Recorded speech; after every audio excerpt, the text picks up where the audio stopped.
interrimo ad appare dorime.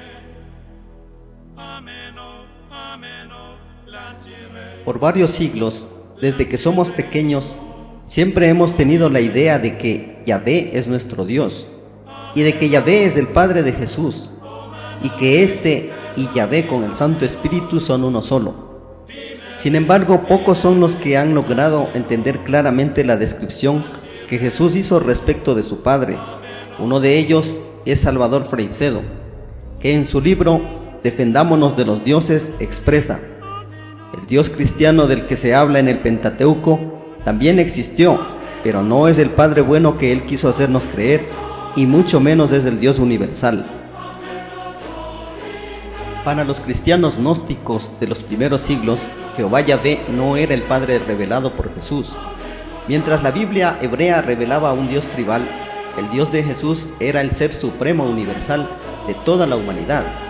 El Dios hebreo era un Dios de temor, relata William Ramley en su libro Los dioses del Edén. Yahvé era y es la personificación de Dios más misteriosa jamás concebida por la raza humana. Ni el historicismo más antiguo ni el más reciente parecen capaces de hacer frente a la total incompatibilidad entre Yahvé y Jesucristo. Harold Bloom. Aunque los diversos grupos del cristianismo promueven valores como el amor, el perdón, la solidaridad y la equidad, al mismo tiempo veneran a un Dios que representa todo lo contrario a estos valores, según lo narra la Biblia en el Antiguo Testamento. El Dios conocido como Yahvé o Jehová era un ser guerrero, irascible, vengativo y colérico, que discriminaba, robaba, mentía cínicamente, ordenaba asesinar sin piedad a animales, hombres, mujeres, niños aún de pecho. Con estas características lo concibieron todas las generaciones de judíos, desde la época del Éxodo, pasando por la época en que el Imperio Romano gobernaba Palestina. Fue justamente en esa época en que aparece Jesús y empieza a predicar el amor, la paz, el perdón, la solidaridad, la equidad, entre otras, como cualidades del verdadero Dios. Pero todas las enseñanzas de Jesús estaban en completa oposición a la ley que Yahvé había establecido por medio de Moisés, ley que regía todos los aspectos de la vida de este pueblo y que había sido transmitida de generación en generación.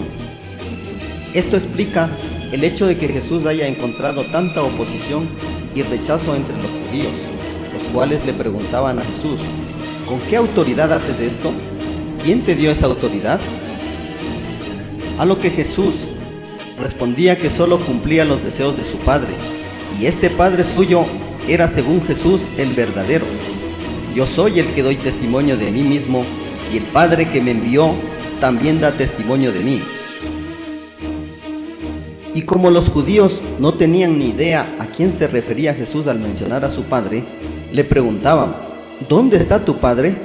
Respondió Jesús: ni a mí me conocéis ni a mi Padre. Si a mí me hubierais conocido, a mi Padre también habríais conocido.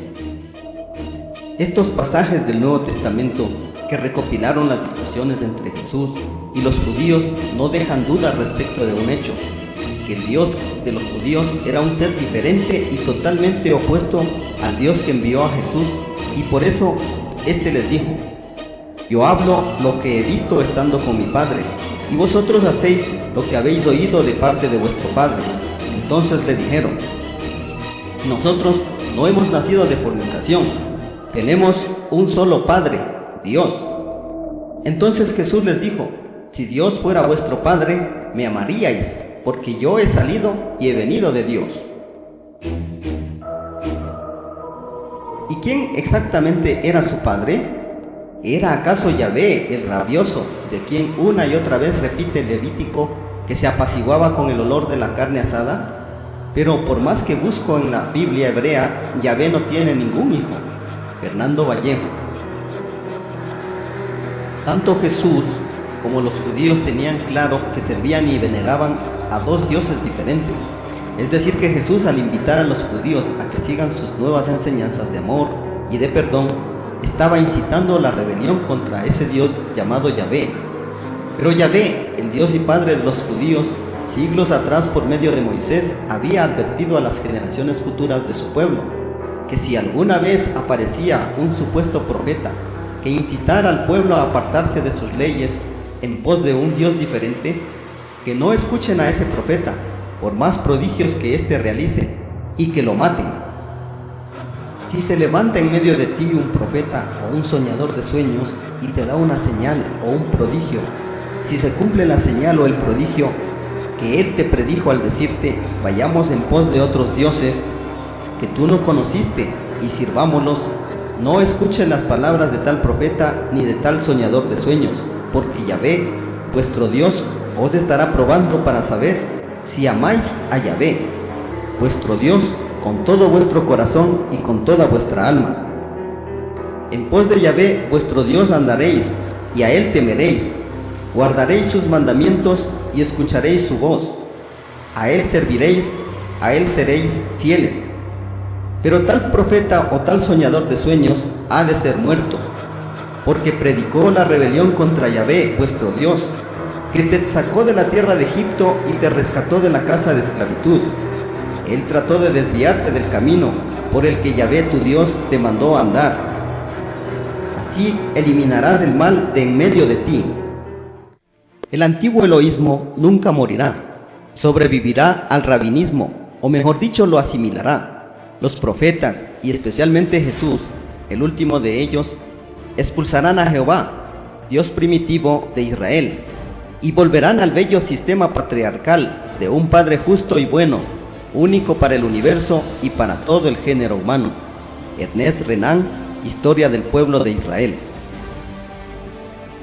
Habiendo tantas evidencias de que tanto Jesús como los judíos tenían claro que servían a dos dioses diferentes, ¿cómo se explica que hoy en día millones de cristianos crean que el Dios que le dictó las leyes a Moisés y que ordenó el ojo por ojo sean el mismo Dios, envió a Jesús a prohibir el ojo por ojo?